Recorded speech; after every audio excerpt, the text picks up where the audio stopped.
गोद में 10 महीने का बेटा, हाथों में प्रार्थना पत्र। थाना न्यू आगरा में तैनात सिपाही पूनम कुमारी इन दोनों ड्यूटी के साथ अपने बेटे की बा रही है। रोजाना वह महिला हेल्प डेस्क पर ड्यूटी देती है। इस दौरान बेटा भी साथ रहता है।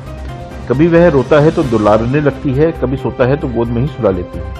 यह इसलिए भी है कि उन्होंने चाइल्ड केयर लीव नहीं मिल पाई है। इसके लिए आवेदन भी कर रखा है। पूनम के पति सेना में है। मूल रूप से अलीगढ़ के जट्टारी स्थित गांव फाजिलपुर निवासी सोनू कुमार चौधरी वर्ष 2018 बैच के सिपाही थे। उनके पिता विनोद कुमार चौधरी किसान थे। परिजनों ने बताया कि 7 महीने पहले सोनू के पिता की बीमारी से मौत हो गई थी। परिवार में सोनू का छोटा भाई नवनीत है, वह सेना में है। सोनू की शादी 8 मई 2019 को खुर्जा बुलंदशहर की प्रिया से हुई थी। सोनू की पुलिस लाइन से ही थाना सैया में ड्यूटी लगी थी। पत्नी प्रिया भी साथ रह रही थी। पति के साथ हुई घटना की जानकारी से प्रिया बेसुध हो गई। उसे किसी तरह परिवार के लोगों ने संभाला। वहीं गांव में मौत की खबर से मातम छा गया।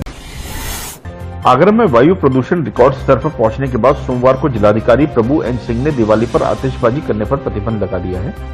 दिवाली त्योहार पर शहर में 12 स्थलों पर पहली बार पटाखा दुकानें भी नहीं लगेंगी।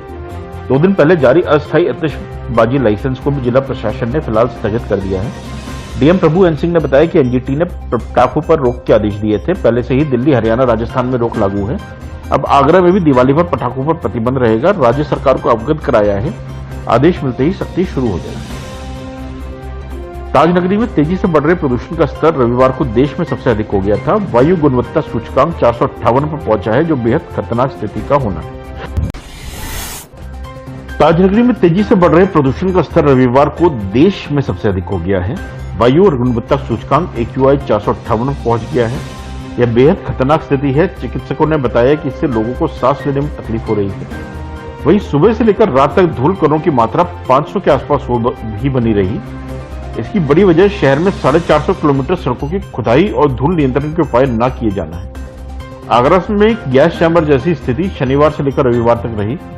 कार्बन मोनोऑक्साइड की मात्रा सबसे ज्यादा बढ़ी है। जहरीलो गैस की मात्रा में शनिवार को शाम 4 बजे के बाद एकाएक उछाल आना चालू हुआ और देर रात 12 बजे धूल कणों की मात्रा 500 के पार पहुंच गई, जो रविवार को भी बनी रही।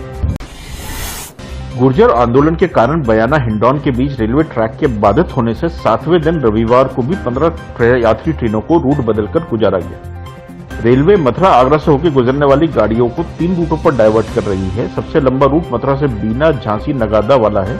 इसमें 4 घंटे ज्यादा लग रहे हैं। वहीं सवाई माधोपुर जयपुर रूट पर इंजन बदलने के कारण 2.5 घंटा ज्यादा खर्च हो रहा है। इससे यात्रियों की मुश्किल बढ़ गई। बालाजीपुरम के नितेश शर्मा ने बताया कि वह इंदौर इंटरसिटी से सफर कर रहे थे। इस ट्रेन को नई दिल्ली से अलवर होकर गुजारा गया है। इससे यात्रियों को दिक्कत हो रही है। मेवाड़ एक्सप्रेस में सफर कर रहे रामदयाल सिंह ने बताया कि जयपुर पहुंचने में 3 घंटे की देरी हुई। ट्रेन को लेट बताया गया, जबकि ट्रेन रूट बदलने के कारण लेट हो रही है।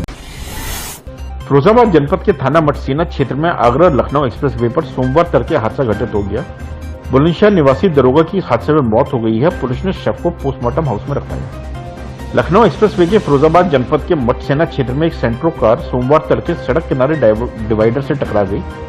इसकी जानकारी फिरोजाबाद पुलिस को दी गई। मौके पर पहुंची पुलिस को गाड़ी से एक व्यक्ति का शव मिला, जिसकी पहचान बुलंदशहर नरोरा निवासी योगेंद्र के रूप में हुई। आगरा में कोरोना वायरस का प्रकोप फिर तेजी से फैलने लगा है। रविवार को एक और मरीज ने दम तोड़ दिया। जिले में ये 150वीं मौत है। वहीं 78 नए मरीज भी मिले हैं। इनसे संक्रमितों का कुल आंकड़ा अब 7,736 पहुंच गया है। जिलाधिकारी प्रभु एन सिंह ने बताया कि दयालबाग निवासी 61 वर्षीय मरीज अस्थमा से पीड़ित थे। मरीज को हृदय की समस्या होने पर अस्पताल में भर्ती किया गया था। जांच कोरोना की पुष्टि हुई थी। रविवार को उनकी मृत्यु हो गई। 2 नवंबर में लगातार रोज 50 से ज्यादा मरीज मिल रहे हैं। रविवार को नए मरीजों का आंकड़ा 78 पर पहुंच गया। 51 मरीज डिस्चार्ज भी हुए हैं। अब तक कुल 7,072 मरीज ठीक हो चुके हैं। कासगंज जनपद के अमापुर थाना क्षेत्र के एक गांव में तांत्रिक ने झाड़ फूक के नाम पर महिला से दुष्कर्म किया। पीड़िता की तहरीर पर पुलिस ने जांच कर 15 दिन बाद घटना की रिपोर्ट दर्ज कर ली है। तांत्रिक फरार है। पुलिस उसकी तलाश कर रही है। अमापुर क्षेत्र की ही एक गांव की महिला का आरोप है कि 22 अक्टूबर को क्षेत्र के गांव नगला मटेना निवासी जगदीश पुत्र भोजराज उसे घर से बुला के जंगल में ले गए। झाड़ फूक कर उसकी समस्याओं के समाधान का भरोसा दिया। महिला का कहना है कि झाड़ फूक के नाम पर आरोपी ने जंगल में ले जाकर दुष्कर्म किया। घटना की तहरीर महिला के पति ने पुलिस को दी। असम के जंगल में हाथ बंधे मिली 2 बच्चियां, पुलिस हिरासत में एक व्यक्ति। मथुरा जनपद के गोवर्धन थाना क्षेत्र के अंतर्गत रहने वाले व्यक्ति का आरोप है कि उसकी बेटी और चचेरी बहन रविवार की देर शाम तक घर नहीं आई। वह उनकी खोजबीन में गया तो जंगल में दोनों लड़कियों के हाथ बंधे थे तथा एक युवक उनके पास खड़ा था, वहीं दूसरा युवक दूर निगहबानी कर रहा था। जब वह उन लड़कियों के पास पहुंचा तो उक्त युवक ने चाकू से हमला करने की कोशिश की और भाग गया। पीड़ित ने थाना गोवर्धन में तहरीर दी है। थाना प्रभारी प्रदीप कुमार के अनुसार लड़कियों को मेडिकल के लिए भेज दिया है। वहीं देर रात पुलिस ने एक युवक को हिरासत में ले लिया। आगरा में धनतेरस से पहले ही रविवार को बाजारों में त्योहार जैसा नजारा दिखा। इलेक्ट्रॉनिक्स, सर्राफा, ऑटोमोबाइल के अलावा रेडीमेड कपड़ों की दुकान पर भीड़ लगी रही। सप्ताह का अंतिम दिन और पुण्य नक्षत्र होने के बाद का भी बाजारों को लाभ मिला।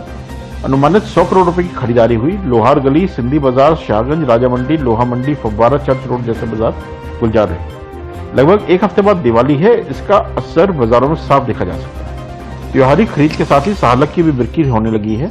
आभूषण, वाहन, इलेक्ट्रॉनिक्स और कपड़े के शोरूम पर ग्राहकों की आमद तेज होगी। लेटेस्ट खबरों से जुड़े रहने के लिए देखें हमारा YouTube चैनल, करें लाइक, शेयर, सब्सक्राइब।